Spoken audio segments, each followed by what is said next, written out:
en quoi ces deux livres déjà peuvent aider les gens justement à se révéler et à changer vraiment leur vie. Parce qu'on a donc un livre qui est un roman de fantasy et l'autre qui est un manuel pratique qui s'appelle Le Sentier des super-héros. Donc en effet, c'est deux livres qui apparemment appartiennent à deux domaines très différents, puisqu'il y a un roman qui lui est du domaine du fictif, de l'imaginaire, alors que l'autre c'est un livre très pratique, donc pour améliorer sa vie ou la transformer, etc.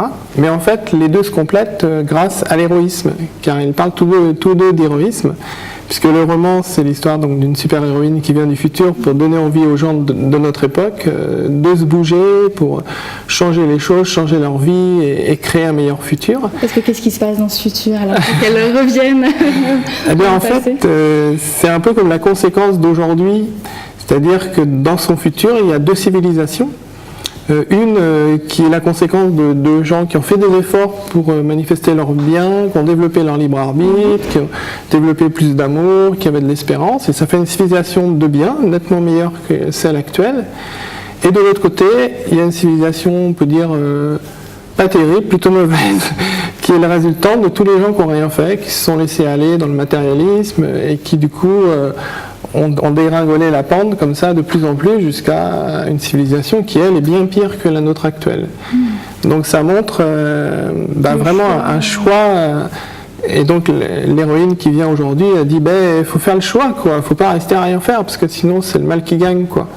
Alors que le bien il gagnera, c'est sûr, si les gens font le choix de se battre pour qui ils sont, pour les forces de leur cœur, etc. Et donc en fait la particularité c'est que l'autre livre, Le Sentier des super-héros, est comme le mode d'emploi pour mettre en pratique ce qui est raconté dans le roman. Donc c'est assez bizarroïde parce que je pense qu'on est les premiers ou parmi les premiers à faire ça, c'est-à-dire à unir le domaine du fictif et le domaine de la réalité. Grâce à l'héroïsme, parce que nous on pense que l'héroïsme, en fait, c'est un peu comme la mythologie d'aujourd'hui, qu'on peut trouver dans certains films, certains romans, ou les comics, ou certaines séries télé. Donc bien sûr, c'est pas tous, c'est même une toute petite minorité, mais il y a des auteurs très inspirés qui écrivent des choses super, aussi bien avec des séries télé, des comics, ou des films aussi.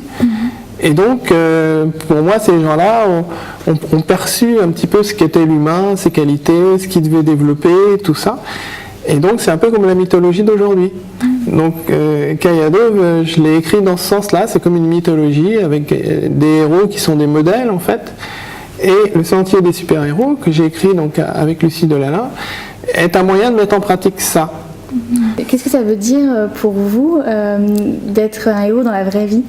Qu'est-ce que ça signifie En fait, c'est beaucoup plus simple qu'on pourrait croire. Bon, c'est sûr, si on va voir des films, qu'on a des super-héros, vite voler, d'avoir des armes incroyables et tout. Non, c'est pas nécessaire.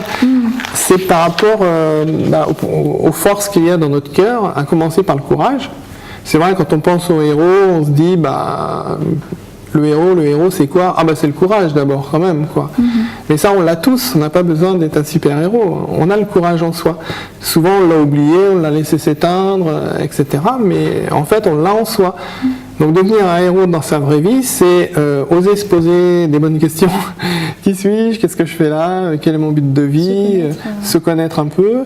Et puis à partir de là, quel est mon bien ? Qu'est-ce que je pourrais apporter à la société pour contribuer à ce qu'elle aille vers un futur meilleur ? Donc ça implique des remises en question, ça implique des changements de vie, ça implique de laisser de côté certaines habitudes qu'on fait comme ça, sans trop y réfléchir. Et petit à petit, on transforme sa vie.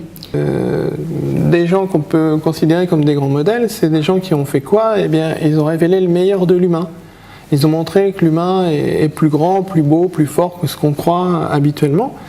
Donc, en général, ça nous émerveille. Leur courage, les choses incroyables qu'ils ont réussi à faire, même tout seuls et tout, on se dit c'est fou, comment ils ont fait ça, quoi. Donc, ces gens qui nous émerveillent, on peut juste rester là, dans l'émerveillement. Ou on peut se dire, c'est des humains, je suis un humain aussi.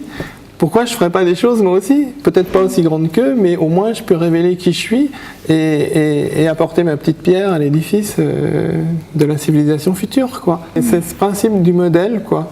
Ce qu'on voit comme ça chez un super-héros, une super-héroïne et qui nous touche, qui nous émerveille, en fait, ça réveille des forces qui sont en nous. Et donc après, faut le courage de les développer. Ça demande des efforts, c'est sûr, mais c'est tellement gratifiant quand on y arrive.